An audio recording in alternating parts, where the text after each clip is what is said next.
بطك والرش والبيض النقرس.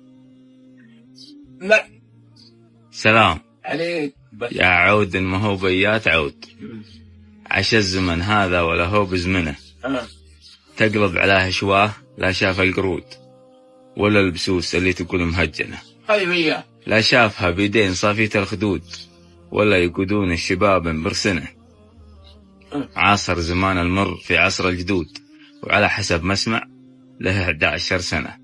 كل قرناه اليوم من تحت الحود والعمر والله يا عرب ما نضمنه.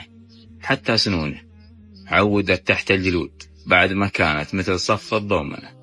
يجاهد الدنيا حدور مع سنود وفي تالي الأيام ما حد يامنه. ما عاد يسلى لا قرب طرق النفود ولا عاد يطرب للغناء والدندنة. مدحته مبطي تقول بلا حدود ومن بعد عام 2000 ما ندري عنه. يمكن نقص عنده مداخيل النقود. أما الكرم عز الله أنه ديدنه ما أقول فيه ألا عسى عمره يزود. مطيم منه واشجع منه واكرم منه. صح لسانك. تخير بلبل